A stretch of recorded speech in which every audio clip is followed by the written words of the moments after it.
Hello friends, मैं Venkatesh sir आप सभी का स्वागत करता हूं मेरा YouTube channel ideal technical genius में। दोस्तों, इससे पहले हम आपको यूनिट कन्वर्जन के पार्ट 1 में मल्टीप्लाइज एंड सब मल्टीप्लाइज के बारे में जानकारी प्रदान कर चुके हैं।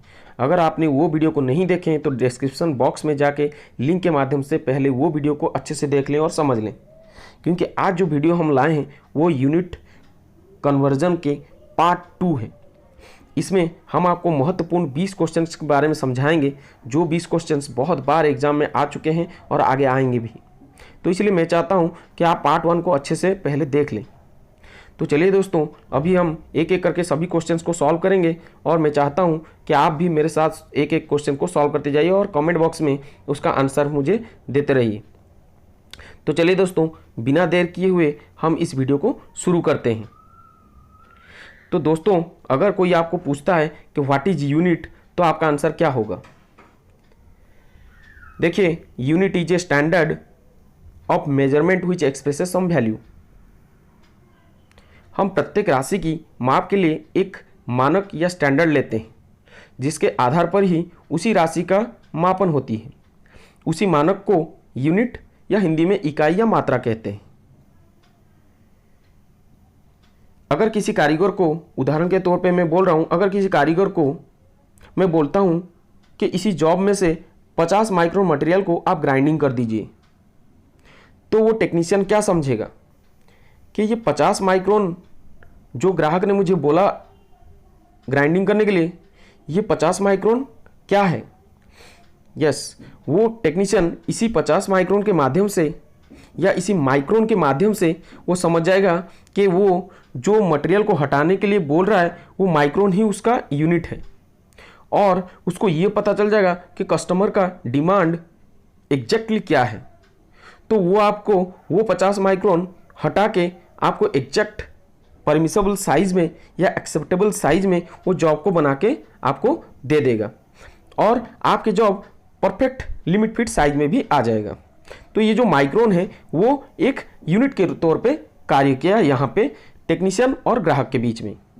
तो इसी प्रकार हमें प्रत्येक यूनिट के बारे में जानकारी रखना बहुत आवश्यक होता है।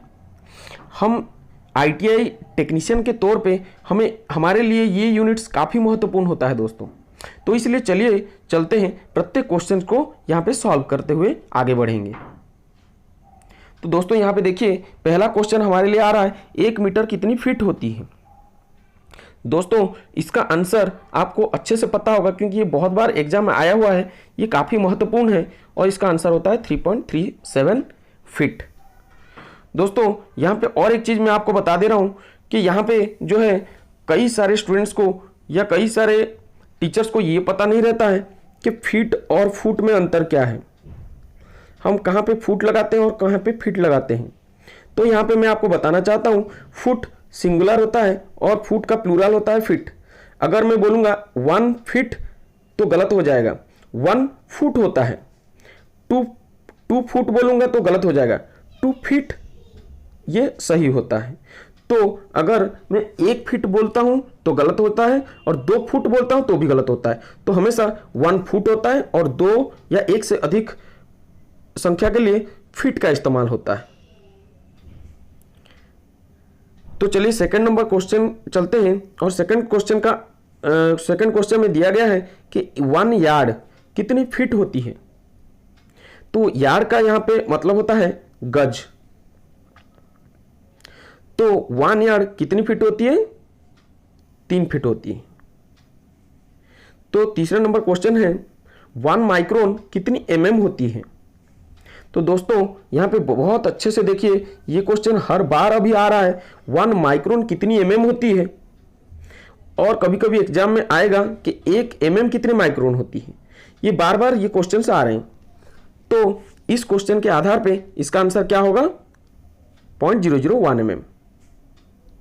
नेक्स्ट क्वेश्चन देखते हैं, क्वेश्चन नंबर 4, एक समकोण या 1 राइट एंगल में कितने ग्रेड होते हैं? तो यहां पे मैं आपको बताना चाहूंगा, एक राइट एंगल में कितने ग्रेड होते हैं। तो ये ग्रेड क्या है? ग्रेड एक एंगल मेजरमेंट की यूनिट होती है, जो कि दर्शाता है 1/100 ऑफ ए राइट एंगल। इसका मतलब होता है अगर मैं एक लाइन में बोलूं तो there are 100 gradients in a right angle. तो मतलब होता है ये एक राइट एंगल या समकोण का 100वां भाग। तो इसके आधार पे हमारे ऑप्शन में जो दिया गया है 100 ग्रेड, ये सटीक आंसर होगा। नेक्स्ट वीडियो चलते हैं दोस्तों, नंबर 5, पाई रेडियन की मान होती है। देखिए दोस्तों, ये क्वेश्चन कई पैटर्न, 2 पैटर्न में आता है। कभी कभी पाई का मान पूछता है तो कभी कभी 1 का मान पूछता है, 1 रेडियन का मान। तो अगर यहां पे पाई का मान पूछा है तो इसका आंसर होगा 180 डिग्री। अगर 1 रेडियन का मान पूछता तो इसका आंसर होता 57.3 डिग्री। कैसे? आपको पता है कि जब भी कोई एंगल मेजरमेंट की बात होती है तो हम ज़्यादातर डिग्री, रेडियन आदि का प्रयोग करते हैं, और डिग्री से रेडियन को और रेडियन से डिग्री को भी हम सॉल्व करते हैं या कन्वर्ट कर पाते हैं। तो इसके लिए हम रेडियन से अगर डिग्री में कन्वर्ट करना चाहते हैं तो इसके लिए हमें पता है कि हमारा जो फॉर्मूला होता है 360 डिग्री डिवाइडेड बाय 2 पाई होता है। अगर मैं यहाँ से इसको डिवाइड करता हूँ तो 180 डिग्री अपन पाई बचता है। अगर पाई का वैल्यू 3.14 लेता हूँ और इसको डिवाइड करता हूँ तो अप्रोक्स हमारा जो वैल्यू आता है वो 57.2958 डिग्री करीब करीब आता है, और जिसका यहाँ पे एग्जैक्ट 57.3 डिग्री दिया है। तो नेक्स्ट क्वेश्चन चलते हैं, 6 नंबर क्वेश्चन। ये दिया है 0.01 mm कितने माइक्रोन होती है। मैं बताया था कभी 1 माइक्रोन पूछता है तो कभी 1 mm पूछता है। तो यहाँ पे वही सेम चीज पूछा है, 1 mm कितनी होती है। तो आपको पता है 0.01 mm is equal to 10 micron होती है। तो आंसर होगा बी। तो चलिए दोस्तों, क्वेश्चन नंबर 7 है 0.001 mm कितने माइक्रोन होती है। देखिए यहाँ पे 0.001 mm दिया है, तो याद रखिए 0.001 mm होती है 1 माइक्रोन। तो आंसर होगा ए। नेक्स्ट क्वेश्चन चलते हैं, नंबर 8 पूछा है कि 1 माइक्रोन कितने मीटर होती है।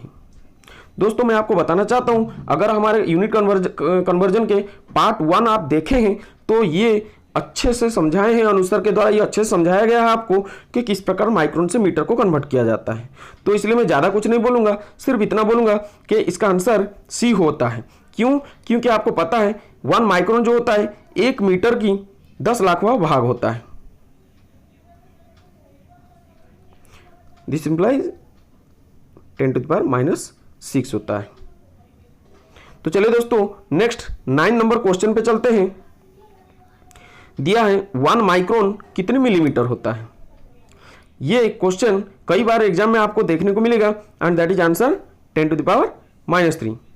क्यों? क्योंकि 1 माइक्रोन हमें पता है 0.001 mm होता है, या 1/1000 होता है, जिसको हम अगर लिखेंगे तो 10⁻⁻3 लिख सकते हैं।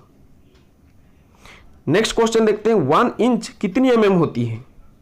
आपको पता है ये कॉमन क्वेश्चन से हर किसी से बन जाता है, इसलिए इसमें कोई गलती नहीं होनी चाहिए। बड़ी अच्छे से ध्यान देखना पड़ेगा कि पॉइंट कहाँ पे लगा है। तो 1 इंच कितनी होती है 25.4 mm।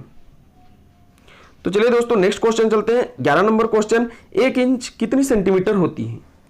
ये क्वेश्चन भी बहुत ही कॉमन क्वेश्चन है, कई बार आया हुआ है, 1000 बार क्वेश्चन में आया हुआ है, और रेलवे में सबसे ज्यादा आने वाला सवाल ये, और 1 माइक्रोन कितने mm होता है, जो कि 3 नंबर क्वेश्चन में आपको मैं दिया था।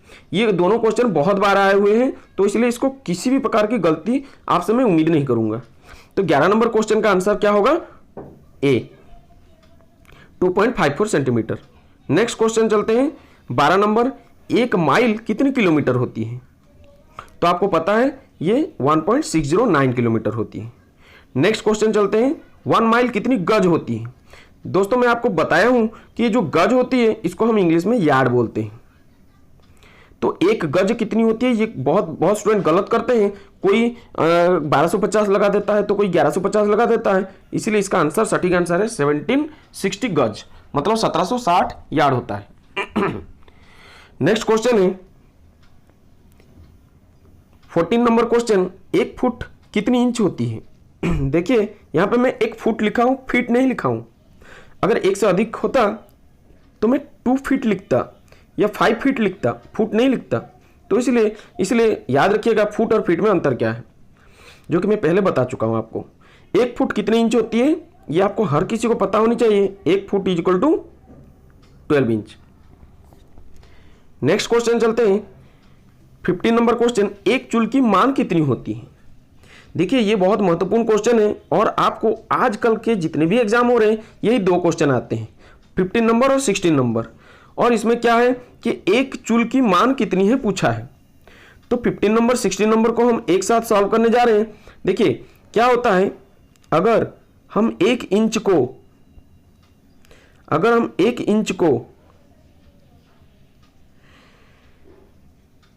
छोटे छोटे क्वाड्रेंट में 64 क्वाड्रेंट में अगर हम डिवाइड कर देते हैं, अगर 64 क्वाड्रेंट में डिवाइड कर देते हैं छोटे छोटे, तो एक डिवीजन का मान होगा 1/64 इंच। तो ये हो गया एक चूल की मान।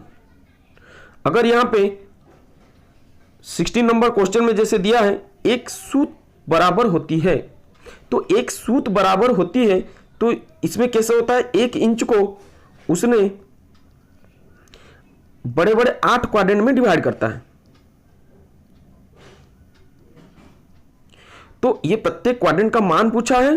दैट मीन्स अगर 8 क्वाड्रेंट यहां पे 1 इंच को 8 क्वाड्रेंट में डिवाइड किया है तो प्रत्येक क्वाड्रेंट का मान कितना होगा 1/8 इंच। ये बहुत ही आसान क्वेश्चन है, इसको बस अच्छे से समझ लीजिएगा। 17 नंबर क्वेश्चन देखते हैं। यहां पे दिया है एक वृत्त में कितने समकोण होते हैं। सभी को पता है एक वृत्त का मतलब होता है 360 डिग्री, और 360 और कितने समकोण दैट मीन्स 90 डिग्री। तो अगर हम इसको डिवाइड कर देते हैं तो कितना होगा 4। दैट मीन्स एक वृत्त के लिए हमें 4 समकोण चाहिए। तो यहां पे मैं और थोड़ा सा डिस्क्राइब करना चाहता हूं। इसको अगर मैं A, B, C और D नाम दे देता हूं और बीच को O नाम दे देता हूं तो 4 तो देखिए समकोण यहां पे निकलता है, AOB, AOD, BOC, COD। इसी प्रकार 4 समकोण यहां पे प्राप्त होता है। 18 नंबर क्वेश्चन देखते हैं। 1 mm कितनी माइक्रोन होती है। ये बहुत ही कॉमन क्वेश्चन है। मैं जैसे कि बताया था कभी 1 माइक्रोन कितनी mm पूछता है, जैसे कि 3 नंबर क्वेश्चन में दिया है। 18 नंबर क्वेश्चन में जस्ट ऑपोजिट कर दिया, 1 mm कितनी माइक्रोन होती है ये पूछ लिया। तो इसको हमें कोई गलती नहीं करना चाहिए। 18 नंबर क्वेश्चन में जैसे ही आपको बताया है इसको बड़ी ध्यान से देखिएगा कि 1 mm कितनी माइक्रोन होती है ये पूछा है। दोस्तों जब कभी भी 1 mm पूछता है कितना माइक्रोन तो आंसर होगा 1000 माइक्रोन। अगर यहाँ पे 5 mm पूछता है तो 5000 माइक्रोन। तो इसको बड़ी अच्छे से ध्यान से इसको थोड़ा आंसर देना होगा। 19 नंबर क्वेश्चन दिया है 1 डिग्री कितने मिनट होती है। ये तो सबको बनता है, 1 डिग्री फिर भी कितने मिनट होता है 60 मिनट होता है। नेक्स्ट क्वेश्चन दोस्तों 20 नंबर क्वेश्चन दिया है 0.1 mm कितनी माइक्रोन होता है। तो 0.1 दिया है, जैसे कि मैं बताया था इससे पहले, अगर 1 mm पूछता है तो 1000 होता है माइक्रोन, और अगर यहां पे 0.1 पूछता है तो दैट मीन्स 100 माइक्रोन। अगर 0.01 पूछता है तो 10 माइक्रोन, और अगर 0.001 mm पूछता है दैट मीन्स 1 माइक्रोन। तो ये उसका पूरा सॉल्व है। तो धन्यवाद दोस्तों, आज जो हम क्वेश्चंस किए हैं ये 20 क्वेश्चंस मुझे लग रहा है आपके जीवन में बहुत महत्वपूर्ण होगा, क्योंकि प्रत्येक ITI टेक्नीशियन के लिए ये बहुत इंपॉर्टेंट क्वेश्चन है, क्योंकि हम एक कारीगर हैं, हमें लिमिट फिट और मेजरमेंट्स की पूरा ज्ञान होनी चाहिए। दोस्तों अगर आपको ये वीडियो अच्छा लगे तो जरूर लाइक, कमेंट और सब्सक्राइब करिएगा, ताकि हमें और मोटिवेशन मिलेगा और हमें बहुत बढ़िया वीडियो बनाने के लिए हमें इंस्पिरेशन भी मिलेगा। धन्यवाद दोस्तों। जय हिंद, जय भारत।